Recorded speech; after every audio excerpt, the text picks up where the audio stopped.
You don't need to be like this. You know I'm with you. Ayla hated galas, hated expensive dresses she couldn't afford, hated fake conversations about networking that were really just people showing off what they'd accomplished that year and making others jealous to feed their ego or whatever. But more than anything, she hated being humiliated. And tonight, at the grand ballroom at the plaza, surrounded by colleagues who pretended to be friends, it was the worst night of her life until it wasn't. Because Mateo Cipriani, the richest, most powerful, and most dangerous man in the room, decided to step in, calling her his wife, in front of everyone, leaving them all speechless. The problem he didn't want to stop. Chapter 1: Humiliation and Shocking Intervention. The phone vibrated in my hand as I stared at the simple black dress hanging on my closet door, and Kitty's name flashed on the screen as if she had some sixth sense for knowing when I was on the verge of a breakdown. I answered on the first ring because she was the only person in the world who really knew me. "I do not want to go, Kit," I said, before she could even say anything, and my voice came out more desperate than I intended. "Charity gala? It's more like a parade of inflated egos and purses that cost more than my car." Her laugh on the other end of the line was warm and comforting, as it always was, but it couldn't completely dissolve the knot growing in my stomach. "But June forced you, didn't he? That idiot boss of yours." "Yeah, he practically subpoenaed me." I rolled my eyes, even though I knew she couldn't see, walking over to the bed where I'd tossed the most presentable purse I owned. "Mandatory attendance? Dress well? Represent the company, blah blah blah. But my well is literally a dress from TJ Maxx from last year, while theirs is Chanel straight from the Paris runway. Ayla Morris, you look beautiful in anything, and you know that perfectly well." Kitty shot back with that firmness of a nurse used to dealing with stubborn patients. "And if anyone dares talk bad about you, I'll leave this shift right now and go there to personally fight whoever it is." I laughed because it was impossible not to laugh when Kitty got into this extreme protective mode, but the laugh came out kind of choked. "You're on shift at the hospital and we both know you can't leave, but I'll call if I need to, I promise." There was a pause on the other end, and I could hear the background noise of the hospital, that unmistakable sound of machines beeping and people talking quietly. "Ayla, listen." Her voice got more serious, and I knew what was coming. "Watch out for Mabelle, okay? She's a snake disguised as a friend, and you know that as well as I do." "I know perfectly well," I mumbled, as I grabbed the dress and held it against my body, looking at myself in the foggy mirror of my tiny bedroom. "But she pretends to be a friend so well that sometimes even I convince myself it's real." "It's because she wants to use you, sweetheart." Kitty sighed heavily. "She sees that you're pretty, talented, and genuine, and that eats away at her inside because Mabelle doesn't have anything genuine. Promise me you'll be careful." "I promise," I answered quietly, feeling that tightness in my chest that always came when I thought about how my professional life was a minefield of fakeness. "Now go save lives, nurse. I love you." "Love you too, and you're going to kill it tonight, even if it's just to prove you're better than all of them combined," she said, before hanging up. And I stood there in the middle of my too-small apartment, holding a too-cheap dress, getting ready for a night that promised to be a complete disaster. 2 hours later, I was at the Plaza Hotel, and the absurd ostentation of the place hit me like a punch to the stomach as soon as I walked through the giant doors. The main ballroom sparkled with crystal chandeliers that probably cost more than I'd make in a lifetime, and there were imported flowers everywhere, huge fragrant arrangements that screamed money in an almost offensive way. My simple black dress suddenly seemed even more inadequate, and I had to resist the urge to turn around and run. My colleagues were already there when I entered, all gathered in a group near the bar, and it was impossible not to notice how they seemed to belong to that place in a way I never would. The dresses were clearly designer, the jewelry was real and expensive, the makeup had been done by professionals, and even the way they held their champagne glasses seemed rehearsed and perfect. Mabelle saw me first, and the smile she flashed was so fake I could almost taste the bitter lie in the air. "Ayla, so glad you came." She approached with calculated steps, her eyes running over my body from top to bottom in a way that made me feel exposed. "What a different dress. Is it vintage, or would it be thrift store actually?" "It's from last year," I answered, trying to keep my voice steady, "but I like it." One of the other colleagues, that platinum blonde, let out a shrill little laugh. "Last year, Mabelle has a new dress every week. Imagine wearing the same thing twice. How awful. And those jewels? You're not wearing any?" Another approached, shaking her wrist full of bracelets. Not even a cheap little necklace? Something from Walmart at least? I swallowed hard, feeling the discomfort grow. I'm not really into jewelry. I prefer to keep things simple. Of course you do, Mabelle agreed with that tone of false sympathy. You've always preferred simplicity, right? It's even charming in a rustic kind of way. Like country chic, you know? That small town thing that some people can pull off. You almost pull it off. I felt the venom hidden in the words, but swallowed it all, because confronting Mabelle, there would only make everything worse. I mumbled some excuse and walked away toward the bar, desperately needing something to do with my hands that were starting to shake. I was grabbing a glass of champagne when Jean appeared at my side, and I didn't need to look to know it was him because the smell of that expensive, nauseating cologne always preceded him. Ayla,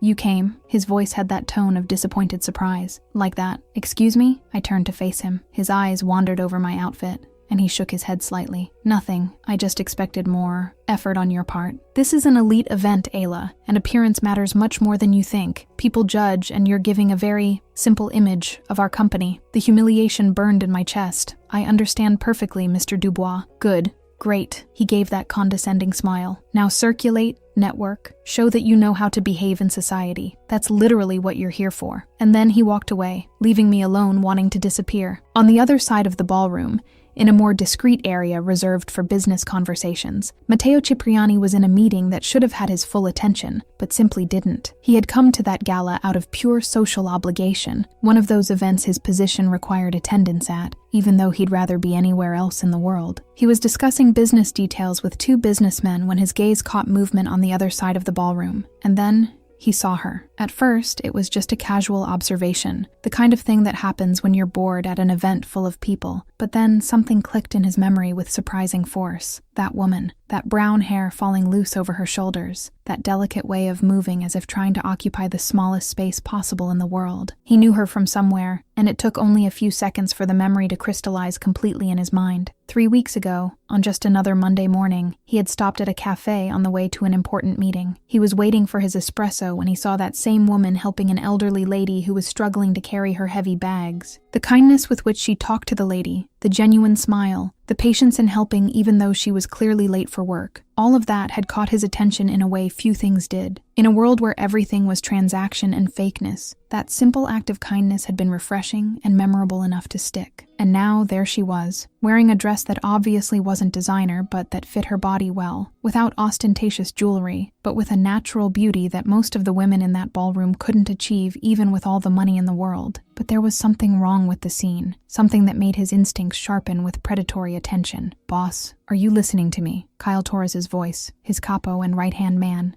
cut through his thoughts. Mateo didn't take his eyes off the woman across the ballroom. Those women there, near the bar. Who are they? Kyle followed his gaze and narrowed his eyes, assessing the situation. Luxury marketing. Laurent Inc., if I'm not mistaken. Why the sudden curiosity? Because they're about to do something very stupid, Mateo murmured, watching the group form around the woman he now knew was named Ayla, and her body language screamed discomfort and imminent humiliation. And I don't tolerate gratuitous cruelty, especially not in public, and not against innocent people. Kyle knew that tone of voice, that tension in the boss's shoulders, and knew exactly what was coming. Where are we going, boss? To intervene, Mateo answered simply, already moving toward the group with determined steps. Meanwhile, I was trying to convince myself I could survive that night, when Mabelle's voice cut through the air again, loud and too clear not to be purposeful. My whole body froze because I recognized that tone, that calculated volume. Did you guys see her dress? Mabelle's voice echoed. Seriously, it looks like those country clothes we see at street fairs. TJ Maxx was generous. It must have been a church bazaar, really. The group erupted in laughter, and each sound pierced my skin. And the hair? Didn't even style it properly. Looks like she just came from a farm, literally. Another voice added with sharp cruelty. Zero effort. Zero class. Zero awareness of what it means to be at an event like this. She doesn't belong here at all, the platinum blonde agreed, shaking her head. It's like bringing someone from a swap meet to a gala. Embarrassing for all of us who have to pretend she's part of the team. Mabelle saw me then, and the smile she flashed was pure malice disguised as surprise. Ayla, we didn't see you standing there. What a scare. She made a dramatic pause. We were just commenting about diversity of styles. Yours is really unique, like that small-town girl aesthetic who comes to the big city but doesn't know how to dress yet. It's valid. Everyone at their own level, right? Very valid. It's almost folkloric, another completed, laughing. The trees in the park must have loved this natural, rustic vibe. Tears burned in my eyes, and I was turning to get out of there as fast as possible when Mabelle's voice fired the final blow. She's always been like this anyway, inadequate for our social circle. She's sweet when she wants to be, poor thing even, but she simply doesn't have the necessary refinement. It's not her fault. It's just that some people were born to be basic, and that's okay. The world needs simple people too. The entire group laughed with cruel approval, and I felt my heart shatter right there in the middle of that ostentatious ballroom. I was almost reaching the exit, wiping tears with the back of my hand and trying to breathe through the pain, when I felt the change in the air around me. It was as if a wave of pure energy had crossed the ballroom, and I heard the growing murmur of people moving away, making way for something or someone. The presence approaching was so dominant and charged with power that even with my back turned, I felt every cell in my body react with a shiver that had nothing to do with fear and everything to do with something much more dangerous and primitive. Mateo crossed the ballroom with the confidence of a predator who knows exactly how lethal he is, and people literally moved out of his way as if they were tides parting to let a king pass. Kyle followed a few steps behind, watching everything with that amused expression of someone who was about to witness something memorable. When he got close to the group of women who were still laughing at their own cruelty, the silence fell so fast it was almost violent. Mabelle saw him first, and the color literally drained from her face, because everyone in that ballroom knew exactly who Mateo Cipriani was, and what he represented in terms of power and danger. But he didn't even look at them yet. His dark and intense eyes were fixed on me, on my figure standing with my back turned, trying to control the tears that insisted on falling. The voice that came from his mouth was husky, wrapped in a subtle Italian accent, and each word seemed loaded with some meaning I still couldn't decipher. Amore mio, I looked for you everywhere. I turned so fast I almost tripped, and what I saw made me completely forget how to breathe. The man in front of me was simply the most beautiful and dangerous being I had ever laid eyes on, with a presence that sucked all the oxygen from the surrounding space. Dark eyes so intense they seemed capable of seeing through my soul, black hair perfectly slicked back, a jawline defined like classical sculpture, and a suit that probably cost more than 6 months of my salary. "Excuse me?" The word came out weak and confused. He took my hand with a delicacy that completely contrasted with the almost violent intensity of his gaze, and then brought it to his lips and kissed the back with reverence that made me tremble. His eyes didn't leave mine for a single second. "You disappeared and I got worried, my love." And then he turned to the group,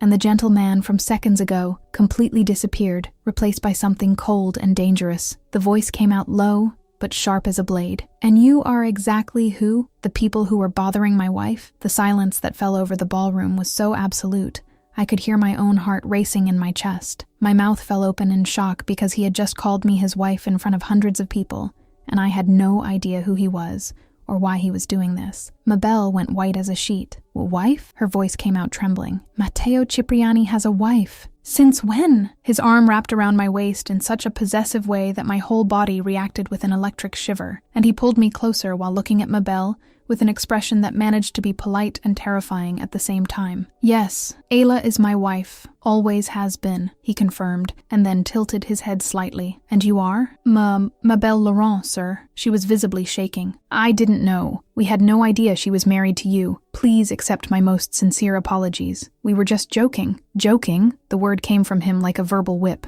Interesting definition for systematic public humiliation and deliberate cruelty. He took a step forward and the entire group backed up as if facing a wild animal. "You called her country, basic, inadequate, laughed at her for not having expensive jewelry, for wearing a dress that's not designer, for simply existing in a space you considered exclusively yours." The platinum blonde was almost crying. "Mr. Cipriani, we would never have done this if you knew who she was." He completed with a smile that had nothing warm about it. "So, your cruelty is conditional on the perceived importance of the victim. That somehow makes everything worse, not better." The pause he made was loaded with silent threat. "Let me be extremely clear about something. You just publicly humiliated my wife, and that constitutes a very, very serious mistake that will have consequences." Another colleague was shaking so much the glass fell from her hand. "Please, sir, we're so sorry." Mateo turned to me then, and all that lethal coldness melted into genuine concern that left me even more confused. The voice came out soft and careful. "Amore, are you okay? Did they hurt you?" I was so shocked I could barely process what was happening, but there was something in his eyes, something real beneath all that intimidating performance.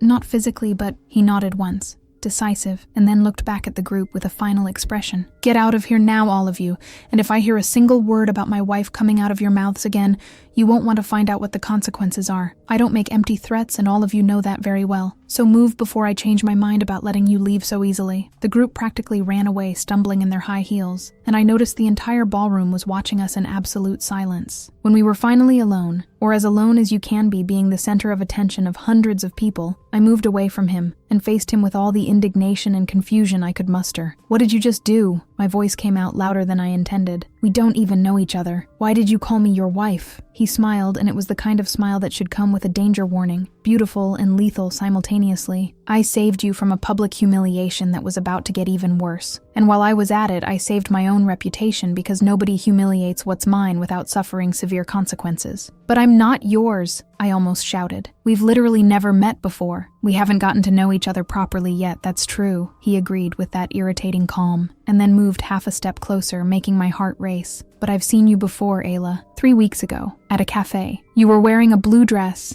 had your hair up, and stopped to help an elderly lady carry her bags. You talked to her, smiled with a genuine kindness that's rare to see in my world." My jaw dropped because I vaguely remembered that day, that lady who was struggling at the cafe door. "You remember that?" "I remember everything about you since that moment," he answered with intensity that made my breath fail. "And when I saw you here today being attacked by those venomous snakes, I simply couldn't not intervene. I called you my wife because it was the only thing that occurred to me that would make them all stop immediately." He offered his arm. "And now everyone in this ballroom, including you eventually, believes we're married. So come, let's dance and put on a proper show for all this curious audience." I should have refused, should have demanded explanations, but there was something magnetic about this man that pulled me like a force of nature. "You're insane, completely," he agreed, guiding me to the dance floor, and when his hand landed firmly on my waist, I felt an electric shock. "But you're fascinated, amore. You can admit it." My heart was beating so hard I was sure he could hear it. Maybe. The husky laugh that escaped him did something in my stomach contract in a completely new way. "Good. Very good, because I never let go of what's mine, Ayla Morris, and now you're mine, even if you haven't fully realized it yet. But you will, my love. You will very soon." Chapter 2. Dance and Explanations. The dance floor was packed with couples spinning elegantly to the sound of a classical waltz, but I was absolutely certain that every eye in the ballroom was fixed on the two of us, and not the other dancers. Mateo's hand was firm on my waist, large and warm enough for me to feel it through the thin fabric of the dress, and he kept me so close I could feel the heat emanating from his body, like a wave that enveloped me completely. "Relax, you're too tense," he murmured near my ear, his husky voice doing something strange to my ability to breathe normally. I tried to move away a few inches, but he kept me exactly where I was, and the whisper that came from my mouth was loaded with pure anxiety. "It's because literally everyone is staring at us, and you called me your wife in front of hundreds of people without any kind of warning. Why did you do that?" He spun me gently, following the music, and the movement was so natural, my body simply followed his without thinking. "Because you were being humiliated in a cruel and public way, and I simply can't tolerate that kind of gratuitous cruelty." He paused, and his dark eyes trapped me with an intensity that made my stomach contract. "And because I saw you before, Ayla, in a moment you have no idea you were being observed." My heart skipped a beat, and I blinked confused. "Before? When? Where?" 3 weeks ago, at a cafe downtown," he answered with that soft voice that completely contrasted with his dominant presence. "You were wearing a light blue dress, had your hair up in a kind of messy bun, and were carrying a huge bag that seemed to weigh more than you did." The small smile that curved his lips was genuine. "You stopped to help an elderly lady who was struggling with heavy bags at the entrance, talked to her for several minutes, asked if she needed a ride, offered your phone number in case she needed help again." I vaguely remembered that day, that sweet lady who had gone to the market and bought more than she could carry, but I never imagined anyone had paid attention to that. "You were there?" "I was waiting for my espresso and watching," he confirmed, pulling me imperceptibly closer. "And I was fascinated because in a world where everything is calculated transaction and disguised self-interest, you were genuinely kind, without expecting absolutely anything in return." His fingers squeezed my waist lightly. "You were real, Ayla, in a way people simply aren't in my world, and I couldn't forget." My heart was beating so hard I was afraid he could hear it, and my voice came out weaker than I intended. So what was this? A spur-of-the-moment impulse because you remembered me? It was strategy and desire mixed into a decision I made in approximately 3 seconds, he answered with brutal honesty. Strategy because calling you my wife was the only thing I knew would make those women stop immediately and respect you. He stopped dancing completely, keeping me trapped in the circle of his arms, and looked at me with an intensity that stole the air from my lungs. And desire because now everyone in this ballroom, including you eventually, knows you're mine, and no one will dare touch you or hurt you again. I should be angry, should be outraged at the absurd presumption, but all I could feel was that dangerous fascination growing. But I'm not yours. We literally just met for real. Not yet, he agreed with that small, dangerous smile. But you will be, Amore, because I don't do this. He gestured vaguely at the ballroom around us. I've never publicly pretended, never lied about something so serious, never put my reputation on the line for anyone. His fingers moved up and touched my chin delicately, tilting my face so I couldn't look away. But for you, I did all of that without thinking twice, and now that I have, I'm going to make this lie become the most real truth of my life. The declaration should sound absurd, should make me laugh at the arrogance, but it came out with so much conviction. I felt each word lodge somewhere deep inside me. You're presumptuous, arrogant, and you're assuming things you have no right to assume. And you're fascinated by me. You can admit it. He shot back with that smile that did impossible things to my self-control. I see it in the way your breathing speeds up when I get close, in the way you tremble when I touch you, in the way your eyes dilate when I talk to you. My face got so hot, I was sure I was red as a tomato, and I moved away trying to regain some control of the situation. I admit absolutely nothing. The husky laugh that escaped him was low and too intimate for such a public place. Adorable liar, he murmured, taking my hand and intertwining our fingers in a way that felt surprisingly natural. Come on, let's get out of here before you pass out from staring at me so much and trying to pretend you're not. I wasn't staring at you that much, I protested as he gently pulled me toward the exit, but the lie was so obvious even I didn't believe it. He just smiled over his shoulder as we crossed the ballroom, and I noticed how people literally moved aside, creating a clear path for us, as if his mere presence commanded respect and even fear. It was intimidating and fascinating at the same time to see the power he wielded without even needing to say a word. When we got outside the plaza, a shiny black limousine was waiting right at the main entrance, and my eyes must have widened because Mateo let out that low laugh again. You have a limousine? The question came out higher pitched than I intended. A tall, dangerous-looking man with amused eyes opened the back door and looked at me with a smile that bordered on sarcastic. The boss always has a limo, and a private driver, and bodyguards, and basically everything money and power can buy. He extended his hand to me. Kyle Torres, capo and right-hand man, an official witness to all this craziness that just happened in there. Mateo rolled his eyes in a surprisingly normal way for someone so intimidating. Kyle, focus on work. Yes, boss, Kyle agreed, but not before leaning in and whispering loud enough for me to hear. Just so you know, he never does this. Never. You're special in a way I've never seen anyone be to him. I got into the limousine trying to process that information, and the interior was so luxurious it seemed straight out of a movie, with soft leather seats, gentle lighting, and even a small built-in refrigerator with chilled champagne. Mateo got in right behind me and settled too close, his thigh touching mine in a way that made my skin tingle through the fabric. Where do you live? The question came accompanied by that penetrating gaze that seemed capable of reading every thought passing through my head. Why do you want to know? I shot back, trying to maintain some control of the situation, even though I felt like I was rapidly losing it. Because I'm taking you home safely, he answered, as if it were the most obvious thing in the world. And because tomorrow we need to talk for real, without an audience, without performance, just the two of us being honest about what happened and what's going to happen from now on. My stomach twisted in a strange knot that was part anxiety and part anticipation. Talk about what exactly? He leaned closer, and I smelled the expensive cologne he wore, something woody and masculine that made my head spin slightly. About how we're going to make this work, Amore, he murmured with that voice that seemed to caress each word. You're now my wife in the eyes of everyone who was in that ballroom, and news like that spreads fast in our social circle. His fingers played with a strand of my hair that had escaped. I protect what's mine, always, so we have two options. We can pretend for a while until the situation resolves naturally, or we can make this become reality for real. My jaw dropped, and I stared at him with wide eyes. Are you asking me to pretend to be your wife? Or are you asking me to actually marry you?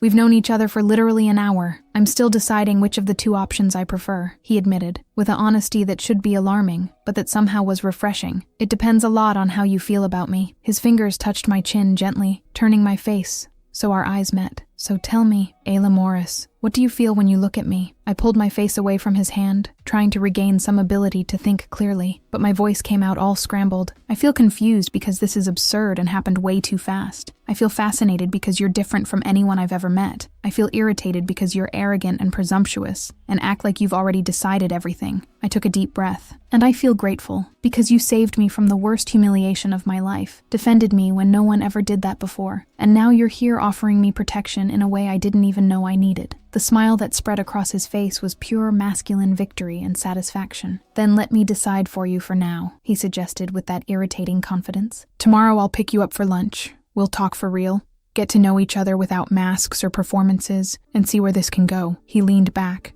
but kept his hand possessively on my knee. No lies, no games, just brutal honesty about who I am and what I want. I should say no, should demand he drop me off at home and never appear in my life again. But the words that came out of my mouth were completely different. Okay, lunch tomorrow, but no more shocking surprises like calling me your wife in front of crowds. I'm not promising anything, he responded with that dangerous smile that made my stomach flip. I have a tendency to be unpredictable when it comes to protecting what's mine, and you, my love, officially became mine from the moment I put my arm around your waist. Kyle knocked on the divider window and shouted from the front seat, "Boss, what's the address?" I gave my address with my voice still shaking slightly, and as the limousine started moving through the streets of New York, I wondered what kind of absolutely insane craziness I had just gotten myself into. Mateo Cipriani was dangerous in every possible way, not just because of the power and obvious connection to the organized crime world, but because of the way he made me feel things too intense, too fast. And the scariest part? I didn't want to get out of this craziness, even knowing I should run in the opposite direction as fast as possible. The trip to my apartment passed in a blur of casual conversations about nothing important, but loaded with an underlying tension that made the air inside the limousine feel electrically charged. When we finally stopped in front of my modest building, that brutally contrasted with the luxury Mateo was clearly accustomed to, he got out first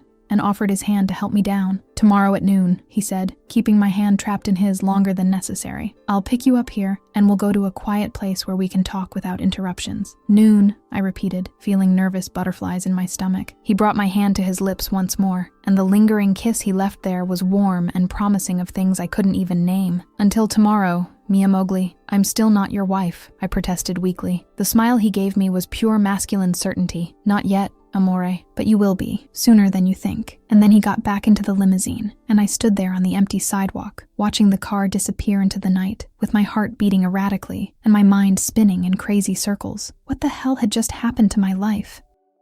Chapter 3. Kitty finds out and investigates. I had barely managed to sleep 3 hours when the sound of my apartment door opening made me jump out of bed with my heart racing, but the familiar voice that shouted next made all the fear transform into something between relief and renewed panic. Kitty had a key to my apartment for emergencies, and apparently she considered the current situation a maximum level emergency. "Girl, what the hell happened last night?" Her voice echoed through the small apartment as she marched straight to my bedroom, waving her phone in my direction like it was a weapon. "I saw the news, articles, photos. Mateo Cipriani appears at charity gala with mysterious wife, and there's a photo of you, Ayla. Your photo is literally on every elite gossip site in the city." I was sitting on the bed, still in my pajamas, with my hair completely messy and my eyes swollen from crying so much, and processing the craziness of the previous night. "I know, Kit. I know, and I'm still trying to understand how my life turned upside down in a matter of hours." Kitty threw herself on the bed beside me with all the energy of someone who had just finished a night shift, but was running on pure adrenaline and curiosity. "Tell me everything, from the beginning. And don't skip any details, because I need to understand how you went from humiliated by those snakes to married to the most powerful and dangerous man in New York." So I told her everything, from the brutal humiliation by my colleagues led by Mabelle, through Mateo's cinematic appearance, his shocking declaration calling me his wife, the dance on the floor with everyone watching, to the luxurious limousine and the promise of lunch today. Kitty listened to me in absolute silence, which was rare for her, and her eyes got wider and wider as the story progressed. "Wait, let me see if I got this right," she said when I finished, raising her hands as if organizing the facts in her head. "Mateo Cipriani, the Italian Mafia billionaire, just appeared out of nowhere, called you his wife in front of hundreds of people, publicly humiliated those vipers who were attacking you, took you to dance,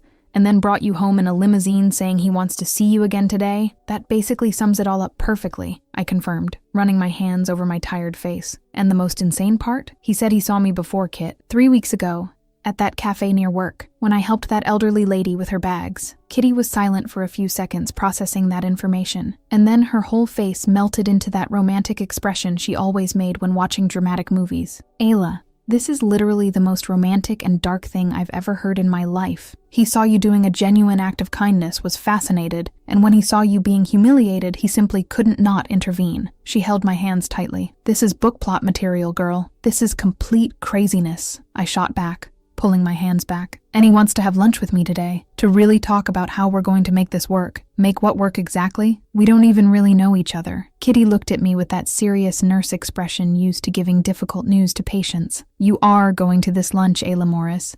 It's not even up for debate. But he's dangerous, Kit, I practically shouted, getting up from the bed and starting to pace back and forth. Rich, powerful, and everyone knows Matteo Cipriani is involved with the Italian Mafia. This isn't romance. This is real danger. Kitty got really serious then, and I saw genuine concern cross her face. I know that perfectly well, and yes, this worries me much more than you think. She got up too, and grabbed my shoulders, forcing me to stop pacing. But Ayla, think with me. He protected you yesterday, defended you publicly. If he wanted to hurt you or use you in some bad way, he wouldn't have done that like that. She took a deep breath. He clearly wants you, and in his world, when someone like Matteo Cipriani wants something, he goes after it with everything. I felt tears start to sting my eyes again. What if this is too dangerous? What if I get into something I can't get out of? Then I'll investigate everything about him, Kitty promised with that fierce determination that made her the best friend anyone could have. I'll use my contacts. I'll research. I'll find out if he's a real threat to you. And if I find out he's dangerous in a way that could hurt you, I'll get you out of this situation,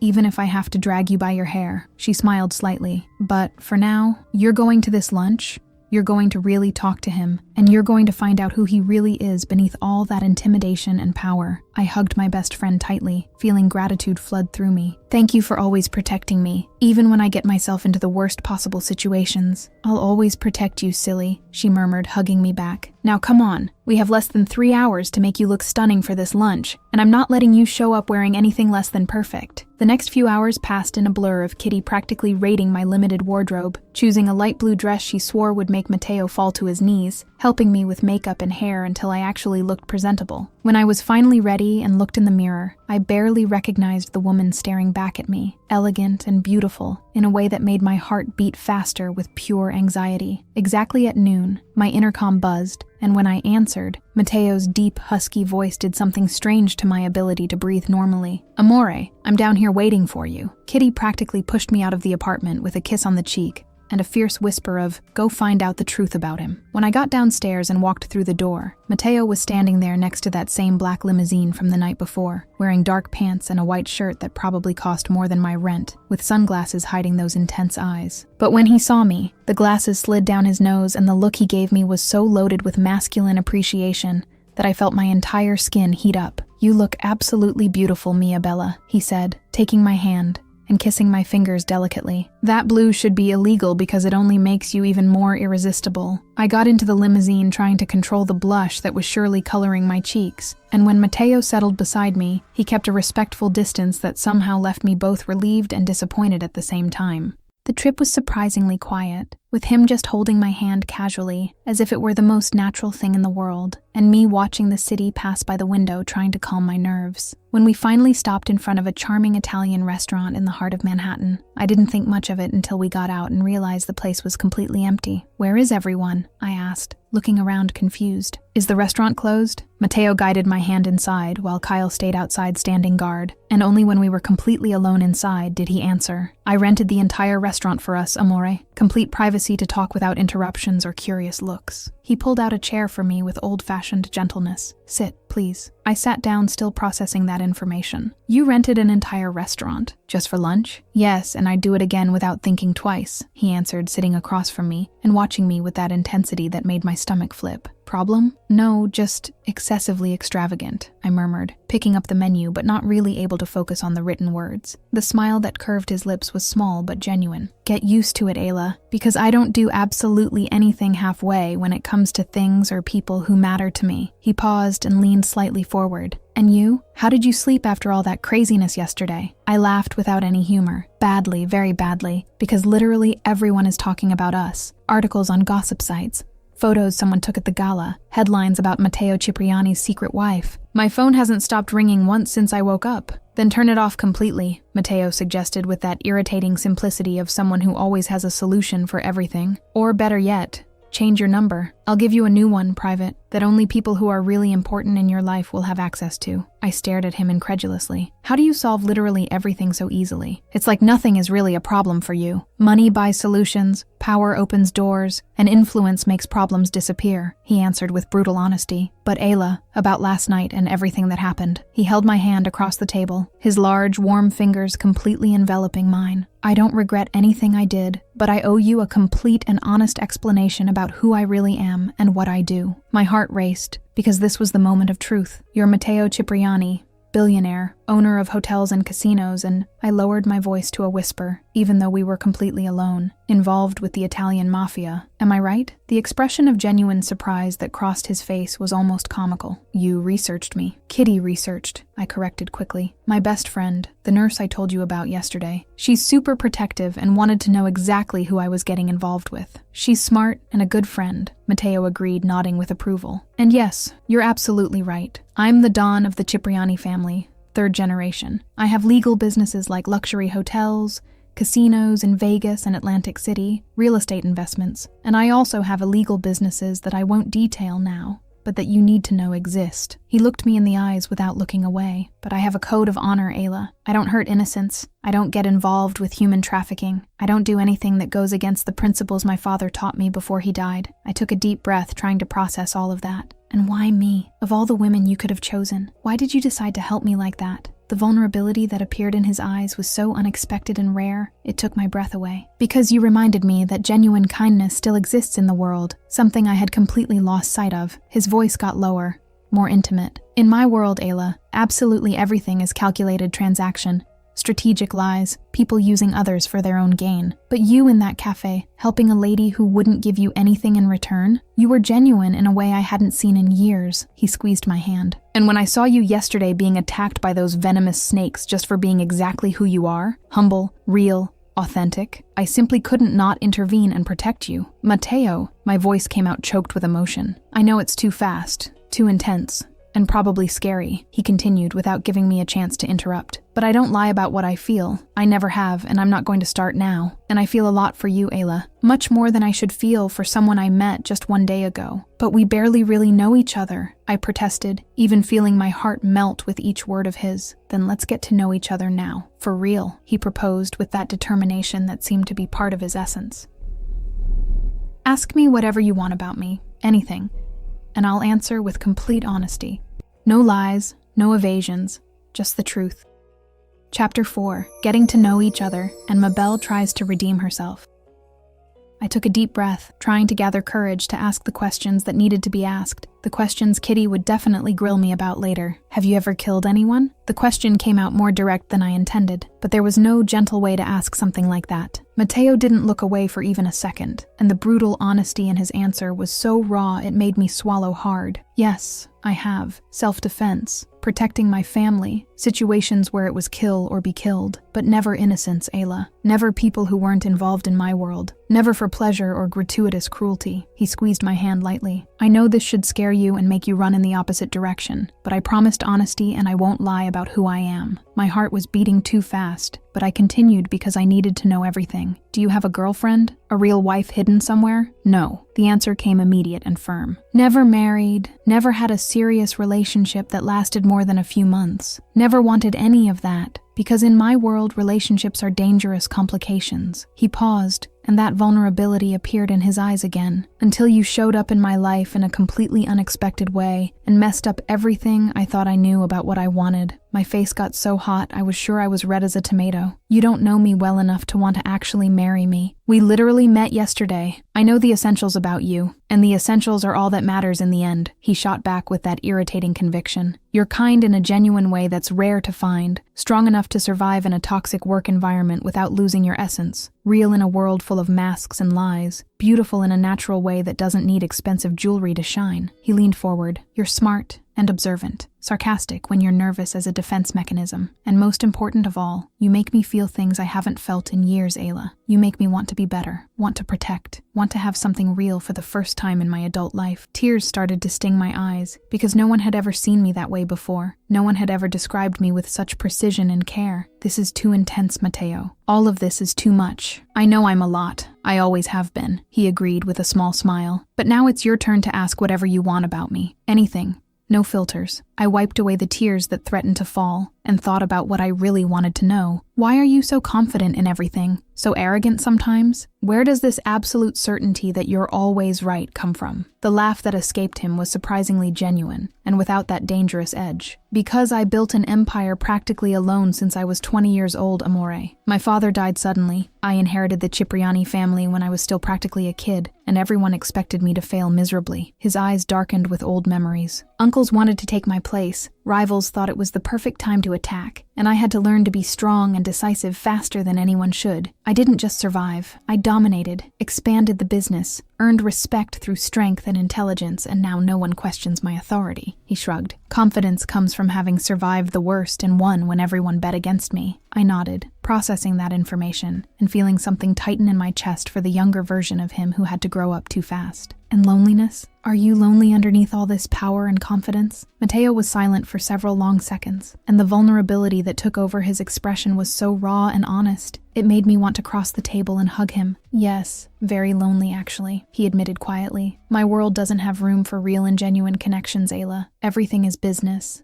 Calculated transaction, people wanting something from me or using me for their own gain. Even my friendships are based on bought loyalty or fear of what I can do. He held my hand tighter. But you're literally the only thing that isn't business in my life. The only person I want around, not for strategy or advantage, but simply because you make me feel less lonely in a way I didn't even know I needed. The tears I was trying to hold back finally started rolling down my face, and I couldn't control the emotion flooding through me anymore. Mateo, I don't know what to say. He got up from his chair and came to my side, kneeling beside me and wiping my tears with his thumbs in a gesture so gentle it completely contrasted with all that dangerous image. Don't cry, my love, not unless they're tears of happiness.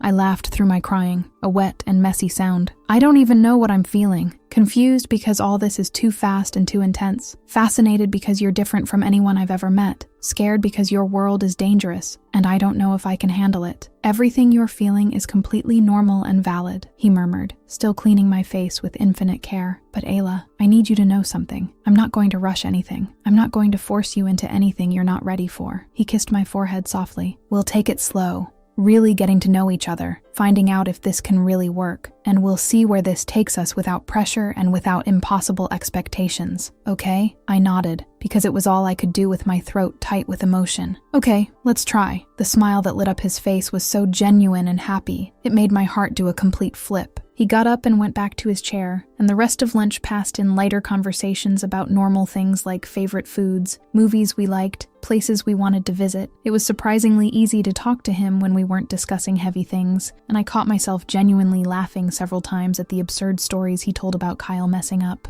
When we finally finished eating, and Mateo paid the probably exorbitant bill for having rented the entire restaurant, we went out together to the street where Kyle was waiting patiently beside the limousine. But before we reached the car, a desperate voice made us stop in the middle of the sidewalk. Ayla!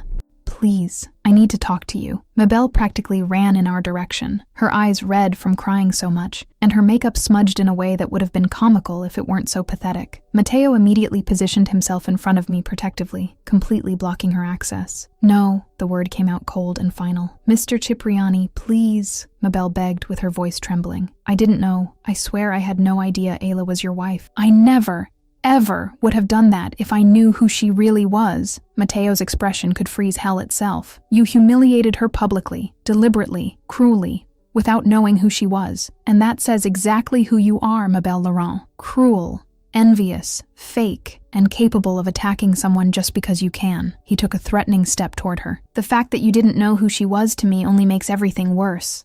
Not better. Mabelle was crying openly now, her composure completely destroyed. I'm sorry, Ayla.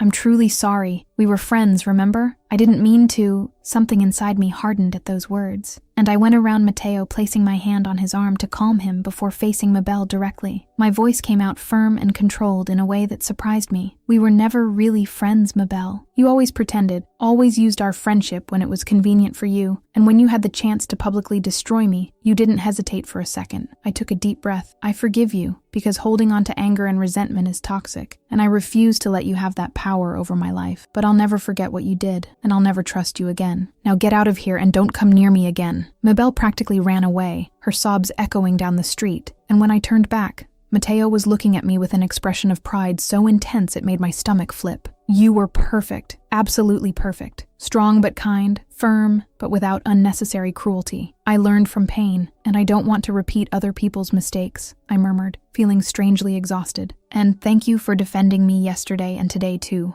For being here. I'll always defend you, amore. Always, he promised, kissing my forehead again, in that way that was quickly becoming my favorite gesture. Now come on. Kyle will take you home so you can rest. And tomorrow night, dinner at my penthouse. I want you to see my real world, where I live, who I am when I'm not performing for society. My heart jumped nervously. Your house? Your penthouse? Completely safe and private. Just the two of us and Kyle standing guard, because he's funny, and I think you'll like him. Mateo explained with a smile. No pressure, no expectations. Just dinner and conversation. I even cook, believe it or not. I laughed because the image of Mateo Cipriani, Mafia Don, cooking was absurd and adorable at the same time. Okay, dinner at your place tomorrow night. Perfect, he murmured, taking my hand and bringing it to his lips for a long, lingering kiss that made my entire skin tingle. Until tomorrow, Mia Mowgli. I'm still not actually your wife, I protested, even though I was already smiling. The dangerous and promising smile he gave me made my stomach flip. I'll repeat what I said last time. Not yet. Chapter 5. Dinner at the Penthouse and Kyle subplot. The next night came too fast and too slow at the same time, and when I was finally ready for dinner at Mateo's penthouse, my nerves were on edge in a way that made my hands shake as I tried to apply lipstick for the third time. Kitty had helped me choose a dark red dress she swore would make Mateo completely lose his mind, and now as I looked at myself in the mirror, part of me wanted to cancel everything and hide under the covers. You look beautiful, and he's going to love it, Kitty said for the 10th time, while arranging my hair loose over my shoulders. And remember, I investigated everything I could about him in the last 24 hours, and aside from the obvious involvement with illegal activities, he seems to be honest about having a code of honor. No human trafficking, no violence against innocents, nothing indicating he'd be dangerous specifically to you. I took a deep breath trying to calm my erratically beating heart. But what if this is too fast? What if I'm throwing myself into something I can't control? Then you leave. Simple as that, Kitty responded with that nurse practicality. But Ayla, you deserve to be happy after everything you've been through. Those vipers at work humiliated you for years. You lived in the shadows, feeling inadequate, and now a powerful man appears who really sees you and wants to protect you. She held my shoulders. At least give this a real chance, okay? When the intercom buzzed promptly at 7 o'clock, my stomach tied in a nervous knot, but Kyle's voice instead of Mateo's caught me by surprise. Hi, Ayla. The boss sent me to pick you up because he's finishing dinner and didn't want to burn the food. Come down when you're ready. The image of Mateo Cipriani, dangerous mafia billionaire, worried about not burning the food he was personally cooking was so absurd and adorable that I genuinely laughed for the first time all day. I went down to find Kyle leaning against the limousine with that easy, friendly smile that was already becoming familiar. The boss is cooking? I asked, getting into the car. Kyle gave that husky laugh as he pulled away. Yeah, and he's nervous in a way I've never seen before. He personally cleaned the entire penthouse yesterday, spent 2 hours choosing wine, tested 3 different carbonara recipes until he decided which one was best. He looked at me through the rearview mirror with amused eyes. In 15 years working for him, I've never seen the boss like this. He's completely lost over you in a way that's even a little scary. My face heated up, and I tried to control the silly smile that insisted on appearing. Has he really never brought anyone to his home before? For business meetings, yes, but for personal, intimate dinner, never, Kyle confirmed, turning onto a street full of luxury buildings. You're literally the first, and that means something very serious in his world. Mateo Cipriani doesn't let people into his private space unless they're extremely important. When the car stopped in front of an elegant, modern skyscraper, Kyle guided me to the private elevator that went straight up to the penthouse on the top floor. My nerves were completely out of control when the doors finally opened, revealing the most luxurious and stunning interior I had ever seen in my life. The space was huge and open, with floor-to-ceiling windows offering a breathtaking view of all of New York lit up at night. Elegant Italian decor with clearly expensive but comfortable furniture, and an air of sophisticated masculinity that screamed Mateo in every detail. Kyle held the elevator door with a smile. "Welcome to the boss's castle. He's in the kitchen having a mini nervous breakdown, so go save him before he actually burns something." I laughed nervously and walked through the space following the absolutely divine smell of homemade Italian food coming from the large modern kitchen. Mateo had his back turned stirring something on the stove, wearing dark pants and a white shirt, with the sleeves rolled up to his elbows, and his hair was slightly messy as if he'd run his hands through it several times. The scene was so domestic and different from his public image that I stopped just watching for a few seconds. "I heard that, Kyle." His voice came out loud but amused. "And I'm not having any breakdown. I'm just being a perfectionist with the food," Kyle shouted back, already walking away. "Sure, boss, whatever you say. I'll be downstairs standing guard and leave you two alone." Mateo turned then, and when his eyes landed on me, all that anxiety Kyle had mentioned became completely visible in his expression for a fraction of a second, before being replaced by that intense masculine appreciation. He dropped what he was doing and walked to me with those confident steps, his eyes running over every inch of the red dress in a way that made my entire skin tingle. "You look absolutely stunning, amore," he murmured, taking my hand and slowly spinning my body as if admiring me from all angles. "This red should be illegal, because it's doing impossible things to my self-control." I laughed, trying to control the blush that surely colored my cheeks. "And you're really cooking? Kyle said you're nervous." "Kyle talks too much and will have his salary cut tomorrow," Mateo grumbled, but was smiling. "But yes, I'm cooking. My Italian nonna taught me all the family recipes before she died, and I like to cook when I want to impress someone really important." He guided me to the table already set with lit candles, glasses of very expensive wine, and a simple but elegant flower arrangement. "Sit and relax while I finish the last details." I sat down watching him return to the kitchen and work with surprising efficiency, and there was something intensely attractive about seeing him so comfortable and domestic, doing something as normal as cooking. When he finally brought the plates and sat across from me, the smell of the homemade carbonara was so good, my stomach growled embarrassingly loud. "Eat before it gets cold," he instructed, pouring wine into both glasses. I picked up my fork and tried the first bite, and the flavor that exploded in my mouth was so absurdly perfect, I moaned without being able to control it. "Oh my God, this is divine. You really made this?" The pride that lit up his face was genuine and almost childlike in its purity. "Yes, secret family recipe that passes from generation to generation." "You really like it?" "Like is an understatement. This is among the best things I've ever eaten in my life," I answered, taking another forkful immediately. "You have hidden talents no one would imagine." The smile that curved his lips gained that dangerous and suggestive edge. "I have several hidden talents, my love, and I can't wait to show you all of them." My face went as red as the dress I was wearing. "Behave, Mateo." "Impossible when you're near wearing that dress and making sounds like that when you taste my food," he shot back with that sharp humor that was already becoming familiar. Dinner passed in easy, natural conversations that flowed effortlessly, and I found myself completely relaxing for the first time since all this craziness had started. Mateo was surprisingly funny when he wanted to be, with a dry, intelligent sense of humor that made me genuinely laugh, and there was a kindness beneath all that dangerous intensity that left me increasingly fascinated. "Do you have siblings?" I asked between bites. His expression softened in a way I hadn't seen yet. "I have a younger sister, Julia. She lives in Italy, is married to a good man who treats her like a queen, and has 2 beautiful kids I shamelessly spoil whenever I can." His smile became protective. "I kept her away from this world from the start,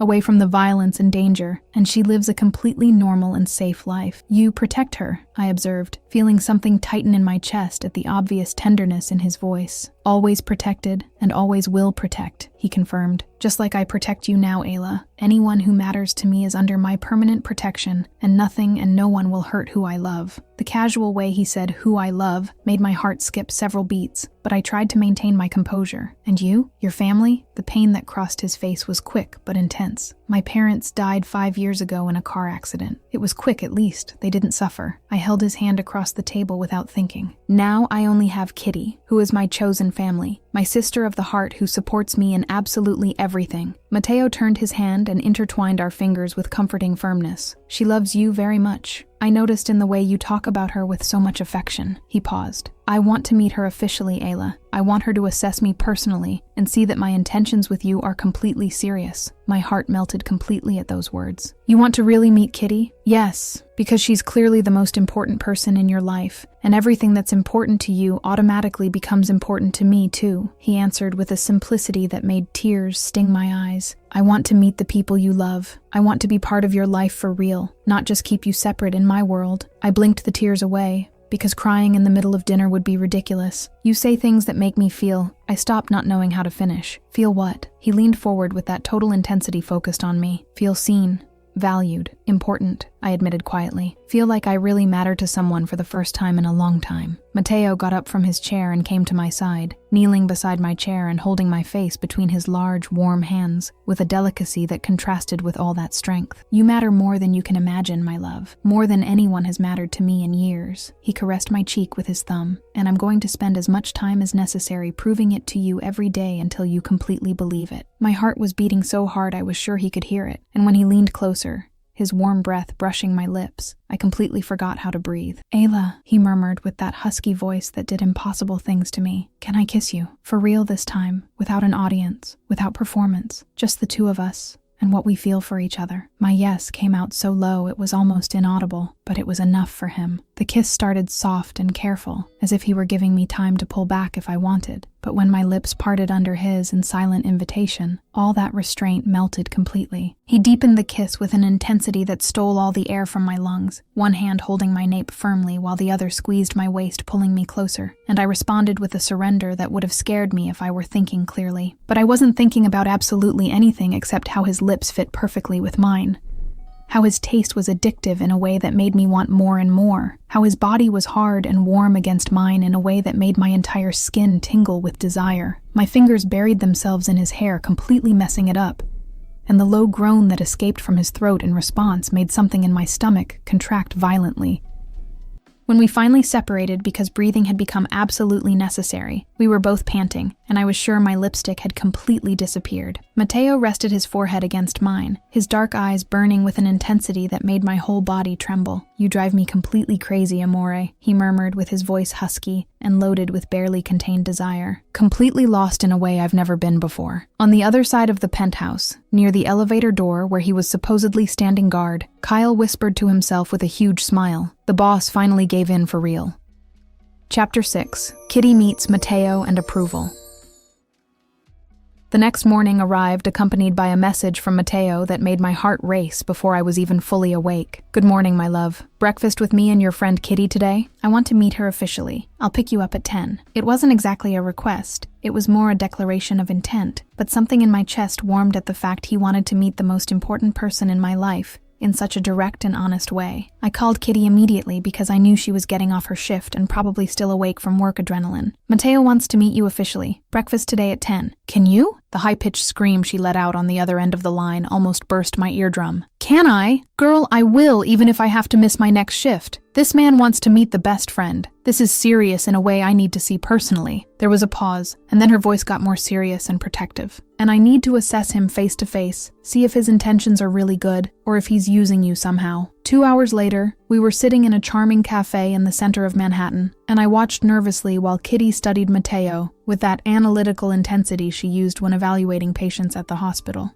He had arrived punctually, dressed casually, but still absurdly elegant in dark pants and a gray shirt that highlighted every muscle in his chest, and had greeted Kitty with genuine respect that clearly caught her by surprise. Kitty leaned forward after a few minutes of superficial conversation about the weather and the quality of the coffee, and her expression was pure protective determination. So, Mateo Cipriani, you're the guy who called my best friend his wife in front of hundreds of people at a charity gala without any kind of prior warning or context. Mateo didn't back down even a millimeter at the accusatory tone, and actually seemed to respect her directness. Yes, exactly that. And I'd do it again, without hesitating a second if the situation repeated itself, because she was being humiliated in a cruel and public way, and I simply don't tolerate that kind of behavior. And now? Kitty crossed her arms, maintaining that penetrating stare. What are your real intentions with her? Because if this is some kind of game or power play, I swear you'll regret it regardless of how much money or influence you have. The seriousness that took over Mateo's expression was so intense, even I felt the weight of it. It's not a game at all. and my intentions are as serious as possible. I want her, Kitty, for real. And forever if she'll have me. He looked directly into her eyes without looking away. I know it's too fast. I know it seems like complete craziness, but my world doesn't work with normal slowness. When I feel something, when I want something, I act with everything I have. His eyes turned to me for a moment, and the heat in them made my stomach flip. And I feel a lot for her, more than I've felt for anyone in years. Kitty kept her gaze fixed on him for a few more long seconds before turning to me. And you, Ayla, how do you really feel about all this? About him? I took a deep breath, knowing I needed to be completely honest. Not just with her, but with myself. I feel scared because all this happened too fast and too intense for me to process properly. I feel fascinated because he's different from anyone I've ever met, and there's something about him that pulls me in a way I can't logically explain. My hands were trembling slightly, and I held them together in my lap. I feel confused because I know his world is dangerous and complicated in ways I can barely comprehend. But above all that, Kitty, I feel happy for the first time in years. He makes me feel truly seen, protected in a way I've never experienced, valued as if I really mattered to someone. The silence that followed was loaded with emotion, and I saw Kitty's eyes get slightly wet before she blinked the tears away and sighed heavily. Okay, approved for now, she declared, looking back at Mateo with that protective expression still present. But if you hurt her in any way, Mateo Cipriani, I have nurse friends who know exactly where everything hurts in the human body. Understood perfectly? The smile that curved Mateo's lips was genuine and full of respect. Understood with total clarity, and I promise I'll never intentionally hurt her. I protect what's mine. Always. And she's now under my permanent protection. Kitty nodded, satisfied, and then her expression changed to something lighter and even slightly playful. Now that the serious formalities are over, I have a completely different question. She took a sip of coffee, trying to seem casual but failing miserably. Kyle, your capo and right-hand man that I briefly saw when you picked up Ayla, is he single by any chance? I almost spit out the coffee I was drinking and felt my face heat up with pure embarrassment. Kitty, you can't be serious right now. What? She defended herself with that mischievous smile. He's extremely hot, has that sarcastic humor I love, and seems nice. I'm just asking an innocent question. Mateo was clearly enjoying this entire interaction, and the low laugh that escaped him was genuine and warm. Yes, Kyle is single, and has been for quite a while actually, and you're absolutely right about him being funny. He's one of the few people in my circle who can make me really laugh. He took his phone from his pocket with that characteristic efficiency. Want me to arrange a date for you two? I can send a message right now if you're interested. Kitty perked up completely, her eyes shining in a way I hadn't seen in months. Seriously, you'd do that? Like, maybe? Mateo was already typing before she even finished the sentence, his fingers flying across the phone screen with impressive speed. Done. Sent it. Told him my Ayla's best friend wants to get to know him better and that he should call you today if he's interested. He looked up with that small smile. And knowing Kyle, he'll call in less than an hour because he's efficient when it comes to beautiful and interesting women. You're absurdly efficient at solving things, Kitty observed, clearly impressed. Like, scarily efficient, actually. I've always been like this, especially when it involves people who are important to— He made a deliberate pause and looked directly at me with that intensity that made my breathing fail. My future wife. Kitty watched that entire exchange with a growing smile and then leaned in to whisper in my ear loud enough for Mateo to hear perfectly. Girl, you're completely gone for him and you're not even trying to hide it anymore. I know, I admitted quietly, because there was no point denying the obvious anymore. Completely gone in a way that should scare me, but actually makes me feel more alive than ever. The rest of breakfast passed in lighter, more natural conversations, with Kitty telling embarrassing stories from my college days that made me want to sink into my chair, and Mateo retaliating with equally embarrassing stories about Kyle messing up during important missions. The chemistry between the three of us flowed in a surprisingly easy way, and I could see Kitty gradually relaxing and starting to really like Mateo beneath all that protective layer. When it was finally time to leave because Kitty needed to sleep after her night shift, she hugged Mateo tightly and whispered something in his ear that I couldn't hear completely, but that made him nod seriously. Then she hugged me tight and whispered in my ear with an emotional voice, "He's good for you, girl. I really approve now. But any problem, anything, you call me immediately. Always," I promised, kissing her cheek. "Now go sleep because you're falling over." Mateo insisted on paying the entire bill despite Kitty's protests, and when she finally got into a taxi, still yawning, he turned to me with that soft smile. "She loves you very much and is extremely protective. I respect that completely. She's the only real family I have," I explained as we walked hand in hand down the sidewalk with no specific destination. "And the fact that you wanted to officially meet her and get her approval means a lot to me. He stopped in the middle of the sidewalk and pulled me closer, his hands holding my face with that delicacy that always surprised me coming from someone so dangerous. Everything that's important to you automatically becomes important to me, Ayla. Your people, your dreams, your happiness and sadness, all of that is now part of my life too. He kissed my forehead in that way that was quickly becoming my favorite gesture, and I'm going to prove it to you every day until you completely believe it. My phone vibrated at that moment with a message from Kitty that said only, "Kyle called already, and we're having coffee tomorrow. Thank you!" Followed by approximately 15 heart emojis, and I showed the screen to Mateo laughing. "See? I told you he was efficient," Mateo commented with obvious satisfaction. "And now your best friend is going out with my best friend, which means we're officially intertwining our lives in every possible way. Did you plan this?" I asked with growing suspicion. The innocent smile he tried to make was completely fake and absurdly adorable. "I would never plan something as manipulative as getting our best friends together to keep us more connected." "Liar," I accused without any real heat in my voice. "Completely," he admitted, laughing and pulling me into a kiss that was long and sweet and perfect in the middle of that busy New York sidewalk. "But you love me anyway, so it doesn't matter." And the scariest part? He was right. Terribly right. Chapter 7. Jean grovels and Mateo threatens. Going back to work the following Monday was one of the most surreal things I'd ever experienced in my life, because absolutely everything had changed since the charity gala, even though the office physically remained exactly the same. People looked at me differently now, with a mixture of curiosity and forced respect that didn't exist before, and there were constant whispers that stopped abruptly whenever I passed too close. I was putting my things away at my desk and trying to mentally prepare for another day in that toxic environment, when Jean appeared at my side with a smile so fake and exaggerated it bordered on comical. The change in his attitude was so drastic and obvious it was almost offensive in its lack of subtlety.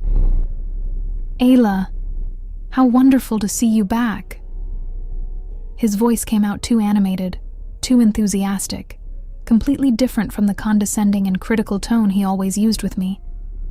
"I heard the news. You and Mateo Cipriani. How incredible, how absolutely fantastic. Why didn't you ever tell us about this relationship before?" I turned slowly to face him, keeping my expression completely neutral and cold, because my personal life is exactly that, Jean. Personal and private. And you never showed real interest in knowing me as a person. You just constantly criticized my appearance and my clothes. His smile faltered for a fraction of a second, before recomposing itself with visible effort. That was a complete misunderstanding. I just wanted you to stand out professionally, to show your best side." He moved closer, lowering his voice to a conspiratorial tone. "But now, with your new and impressive connections, maybe you could help the company in ways that would benefit all of us." Something cold and hard settled in my chest when I realized exactly where this conversation was going. Help the company, how exactly? Well, thinking strategically, you could introduce Mateo Cipriani to our main clients. He has absolutely incredible contacts, influence in circles we've never been able to penetrate. His eyes gleamed with obvious greed. Imagine the doors that could open for us, the business opportunities, the contracts. And naturally, this would be extremely beneficial for your career too, Ayla. Promotion, salary raise, everything you deserve. Anger started boiling in my stomach, hot and sharp. You want me to use my personal relationship to benefit you and the company? You want me to turn the person I love into a networking tool for your professional gain? It's not using, Ayla. It's being smart, strategic. He was sweating slightly now. Think about it. This could give you everything you've always wanted here. I was opening my mouth to say exactly what I thought about that disgusting proposal when a dominant presence filled the space behind me, and the air in the entire office changed instantly. I didn't need to turn around to know who it was, because my whole body reacted with that familiar electric shiver. Give what exactly to her? Mateo's voice cut through the air like a sharp blade, cold and dangerous in a way that made Jean literally step back 2 paces. The entire office froze in place, conversations dying mid-sentence, fingers stopping typing on keyboards, and I felt every head turn in our direction. Mateo was standing right behind me wearing a dark gray suit that probably cost more than half the people there made in a year, and his presence was so intense it practically sucked all the oxygen from the environment. Jean was completely pale now, his eyes wide with pure panic. Mr. Cipriani, what an absolutely unexpected surprise. I didn't know you'd be visiting our humble office today. Mateo ignored him completely, as if he were less important than a piece of furniture, and his eyes fixed on me with that warmth that always made my stomach flip. Amore, you forgot our lunch date, he said, with a soft voice that completely contrasted with the tension radiating from him. "So I brought Italian food for us." He extended a clearly expensive paper bag from a restaurant I knew charged fortunes per plate. My heart melted completely at the gesture, and I accepted the bag, trying to control the silly smile that insisted on appearing. "Thank you, I really had forgotten." Only then did Mateo deign to look at Jean, and the change in his expression was so drastic it was almost violent. All that softness disappeared, replaced by something cold and lethal. "And you're her boss, correct?" "Yes, sir. Jean Dubois, marketing manager at Laurent Inc. It's an immense honor to finally meet you personally." Jean was practically bowing, and I felt nauseous at the pathetic groveling. "I'm a huge admirer of your work, and—" "You criticized her," Mateo interrupted with a cutting voice. "At the charity gala, you looked at her outfit with visible disdain and said you expected more effort, that her appearance was giving a bad impression of the company." He took a step forward and Jean backed up even more. "And now, just a few days after finding out who she is to me, you're trying to use her connection for your own professional benefit." The silence in the office was so absolute I could hear my own breathing. Jean was visibly trembling, sweat running down his forehead. It wasn't exactly like that. It was misinterpreted." Mateo moved even closer, dominant and intimidating in a way that made several people around audibly swallow. "Let me be extremely clear about something, Jean Dubois. Ayla works here because she wants to work, not because she needs to. If she decides to leave tomorrow, I'll open an entire company just for her to run. I'll give her the resources she needs. The contacts, everything." His voice dropped to something even more dangerous. "And if I hear you treated her badly one single time more, if I find out you're trying to use her in any way, I'll buy this entire company just for the pleasure of firing you on the first day as owner. Understood perfectly?" Jean was practically having a breakdown. "Ooh, understood. Completely understood. This will never happen again. I promise." "Great." Mateo nodded once, and then turned to me with all that coldness melting into affection. "Come, amore. Let's have lunch in the park, away from this suffocating place." I grabbed my purse, still half in shock at everything that had just happened, and as we passed through the office toward the exit, I could feel all eyes glued to us. In the empty elevator corridor, I finally managed to minimally process the situation. "You didn't need to do that," I murmured, even feeling immense gratitude for what he'd done. Mateo stopped walking and turned me to face him, his hands holding my shoulders firmly. "I did need to. Completely. No one treats you that way while I'm breathing, Ayla. No one belittles you, uses you, or makes you feel less than the incredible woman you are." His eyes burned with that intensity. "And if you really want to leave this toxic place, if working here is making you unhappy, I'll solve it today. Not tomorrow, not next week, today." Tears stung my eyes because no one had ever defended me that way before. "I'll think about leaving. I promise to seriously consider it. But thank you, Mateo, for being here, for protecting me, for simply caring." He wiped the tear that escaped with his thumb, and then pulled me into a tight hug right there in the hallway. "I'll always care, always protect. You're mine now, and I take extremely good care of what's mine." And wrapped in his arms, feeling his heart beat firmly against my ear, I finally completely believed those words. Chapter 8. Rival Threat and Extreme Protection. A week had passed since the incident at the office, and I was starting to get used to the new dynamic of my life when everything changed again in a way I wasn't prepared to face. I was at Mateo's apartment for the third time that week, keeping him company while he worked on some documents, when Kyle entered the room with a tense expression that immediately put all my senses on maximum alert. Mateo looked up from the papers, and something in his posture changed instantly, becoming rigid and dangerous in a way I rarely saw. "What happened?" Kyle cast a quick glance at me before answering, clearly hesitant to speak in front of me. "Boss, we need to talk privately about a delicate matter." "Speak in front of her," Mateo ordered with a firm voice. "Whatever it is, Ayla needs to know too if it involves our security." Kyle's expression got even more serious as he held up his phone. "The Rossi family found out about Ayla. They sent a very clear and direct message saying your wife is vulnerable, and it would be a shame if something happened to her." The silence that followed was so dense, I felt difficulty breathing, and I watched Mateo become completely still, in a way that was more frightening than any explosion of rage could be. The fury emanating from him was cold and controlled, the kind of anger that promised terrible consequences for whoever had made the mistake of threatening what was his. "When?" The word came out sharp as broken glass. 20 minutes ago. "Anonymous message, but we know it's them from the specific language used," Kyle responded, keeping his voice professional despite the obvious tension. "They're trying to get to you through her, boss." Mateo stood up with controlled and precise movements, grabbing his phone and dialing a number without taking his eyes off me. "Kyle, I want maximum security on Ayla immediately. She doesn't leave anywhere without at least 2 armed guards around her 24 hours a day, 7 days a week." He spoke on the phone quickly in Italian, his voice hard and full of commands I couldn't fully understand. Panic started growing in my chest as the reality of the situation set in. Mateo, what's happening? Who are the Rossis? He hung up the phone and came to me with quick steps, kneeling in front of me and holding my face between his hands with urgency.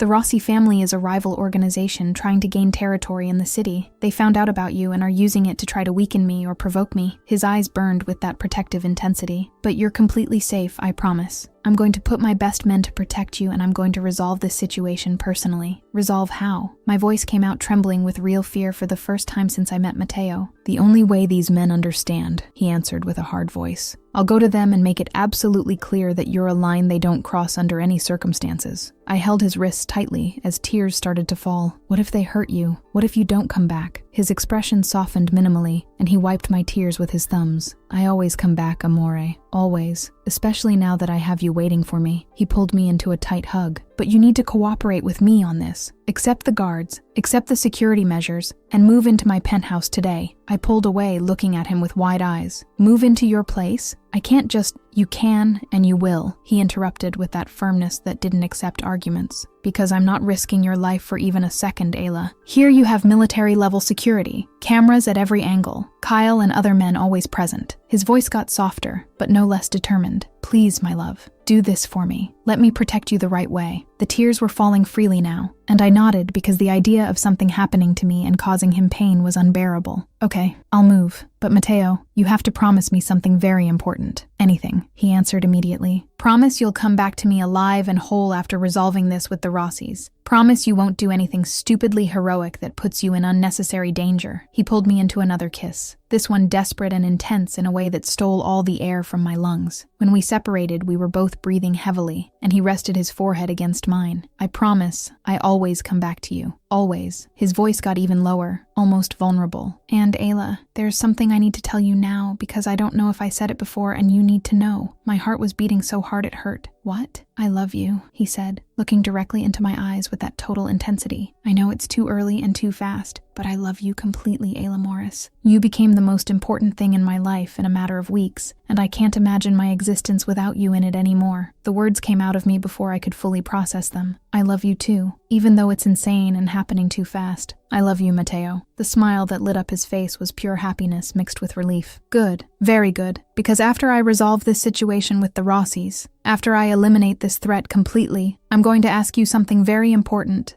in a very official way. My stomach tied in a nervous and anticipatory knot. Ask what? You'll find out when the time comes, he answered with that mysterious smile. But for now, Kyle will organize your move here while I take care of the Rossis. The next few hours passed in a blur of frantic activity. Kyle coordinated a team that went to my apartment and packed all my things with military efficiency. Kitty showed up in a panic after I called explaining the situation and kept alternating between hugging me and threatening to castrate Mateo if anything happened to me. And Mateo prepared for the confrontation with the Rossis with that lethal calm that was more frightening than any display of nervousness. When he was leaving through the door dressed all in black, and clearly armed in ways I preferred not to think too much about, I ran to him and held him tightly. Come back to me, please. He kissed my forehead, my lips, and then looked at me with that intensity that made my entire world focus on him. I always come back to you, my love. Always. Because you're my reason to fight, my reason to win, my reason to keep breathing. And then he left, and I stood there with Kyle at my side, trying not to go into complete panic while I waited for him to return safe and sound.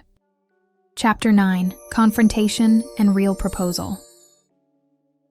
The following hours were the longest and most agonizing of my entire life. I was at Mateo's penthouse surrounded by security and luxurious comfort, but none of it mattered when the only person I wanted nearby was facing dangerous people because of me. Kyle tried to distract me with casual conversation and even offered to watch a movie with me, but I simply couldn't concentrate on anything except the clock advancing terribly slowly. Kitty had called 3 times in the last 2 hours, alternating between calming me down and panicking along with me. And on the last call, she had threatened to come to the penthouse and break in if Mateo didn't return soon. I promised to call the second he appeared, just to prevent her from doing something impulsive that Kyle would have to physically stop. I was pacing back and forth in the giant living room for the 1,000th time when I heard the private elevator arriving at the penthouse floor, and my heart practically stopped before racing at impossible speed. Kyle immediately stood up from his position near the door, his hand instinctively going to his gun, until he relaxed minimally upon recognizing who was arriving. Mateo came through the door and I ran toward him without thinking about anything else, but stopped abruptly when I saw blood staining the sleeve of his black shirt. Panic hit me like a cold wave and I felt my legs almost give out. "You're hurt. There's blood on your shirt." He walked to me with those confident steps despite the obvious injury and pulled me into a tight hug with the arm that wasn't bleeding. "It's just a superficial scratch. Nothing serious or worrying." Rossi backed down completely from the threat.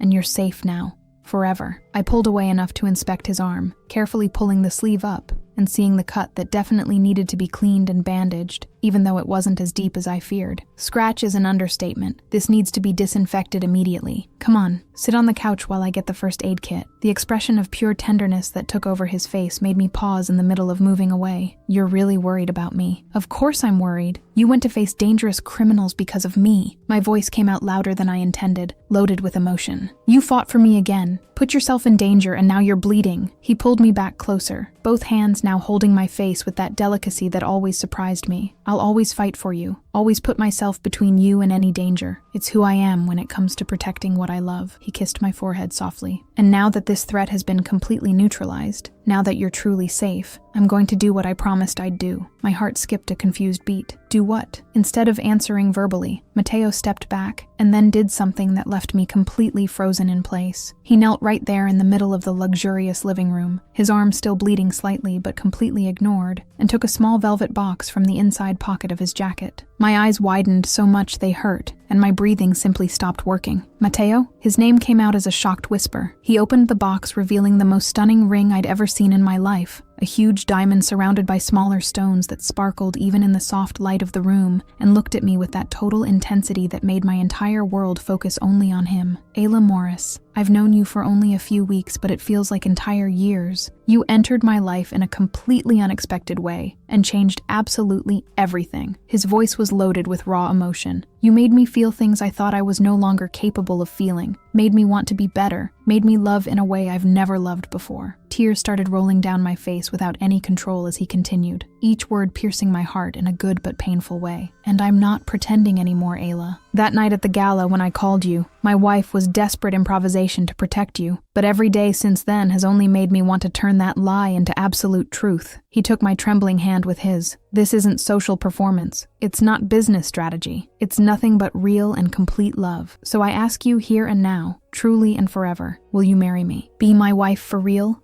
Legally and eternally?" I was crying so much I could barely see his face through the tears, but the words came out clear and firm even through the sobs. "You're completely crazy, too intense, possessive in ways that should scare me, dangerous in every sense." I knelt in front of him, holding his face between my trembling hands. "And you're absolutely perfect for me in every way that matters. Yes, Mateo, I'll marry you. 1,000 times yes." The smile that lit up his face was pure masculine happiness and relief mixed together, and he took the ring from the box, sliding it onto my finger with hands that trembled slightly for the first time since I'd met him. As soon as the ring was in place, he pulled me into a kiss that was deep, desperate, full of promises and love and intensity that stole all the air from my lungs.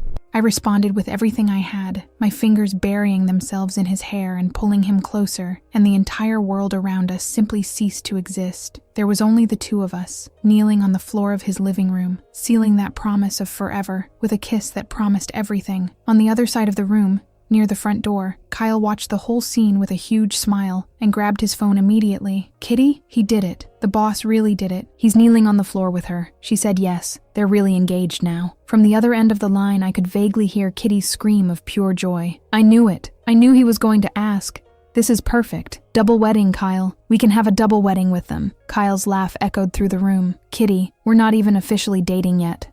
We've had like 3 dates. Completely irrelevant details." She shot back with that characteristic energy. "If they can get engaged in weeks, we can too." I pulled away from Mateo, laughing through my tears, hearing that absurd conversation. And he was also laughing in that husky, beautiful way I loved. "Our best friends are as crazy as we are." "Completely," he agreed, kissing every tear that still fell down my face. "But perfect just the same." He looked at the ring on my finger with obvious satisfaction. "You're mine now, officially and forever. My fiancé, my future wife, my entire life. And you're mine," I murmured, kissing him again, because I simply couldn't stop. My impossible fiancé, my future husband, my everything. And there in that room, with Kyle still chatting animatedly with Kitty in the background, and the ring weighing deliciously on my finger, I knew with absolute certainty that I had found my forever.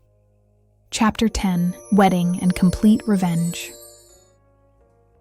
3 months passed in a blur of wedding preparations, life changes, and the most intense happiness I'd ever experienced. Mateo had insisted on doing everything the way I deserved, hiring the best planners, choosing the most beautiful Italian church in New York, and ensuring every detail was absolutely perfect. And now there I was, standing at the entrance of the church, wearing a custom Louis Vuitton dress that seemed straight out of a fairy tale, with Kitty at my side as maid of honor, adjusting my veil for the 3rd time, with eyes shining with emotional tears. "You look absolutely stunning, girl. Mateo's going to die when he sees you." My heart was beating erratically as the doors opened and the music started to play, and when my eyes found Mateo at the altar wearing an impeccable Armani suit and looking at me as if I were the only person in the entire universe, all the doubts and fears I might have had simply disappeared completely. The ceremony passed like a beautiful dream, with the Cipriani family occupying half the church and Kitty representing my heart family in the front row, crying openly. When it came time for the vows, Mateo held my hands with that comforting firmness and looked at me with total intensity. "Ayla Morris, I promise you here in front of God and everyone who loves us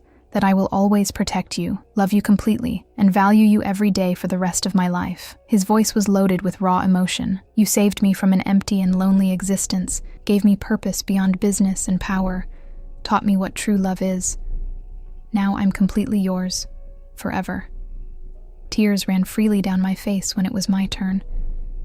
"Mateo Cipriani, I promise to challenge you when necessary, love you unconditionally, and stand by your side always." My voice trembled but didn't break. "You saved me when I needed it most, made me feel seen and valued for the first time in years, gave me courage to be who I really am. I'm yours forever, completely. I now pronounce you husband and wife," the priest announced with a huge smile, and Mateo pulled me into a kiss that was possessive, passionate, and absolutely perfect, while the entire church erupted in applause. At the luxurious reception that followed, Mateo pulled me to a more private corner, away from the crowd for a few minutes, and held my face with that delicacy that always melted me. "Remember that night at the gala when I called you my wife even though it was a lie? How could I forget?" I laughed through happy tears. "Now it's absolute and legal truth. You're my wife for real, eternally and completely." He kissed my forehead. "And about those people who humiliated you that night, complete revenge, amore." My stomach tied in a curious knot. "What did you do?" "Mabel was fired from Laurent Inc. 2 weeks ago. Her boss blamed her for losing the Cipriani connection and couldn't handle the pressure I discreetly put on." His smile gained that dangerous edge. "Jean was also fired when I bought the entire company through a subsidiary, and now the company is yours if you want to run it, or we can close it or sell it. Completely your choice."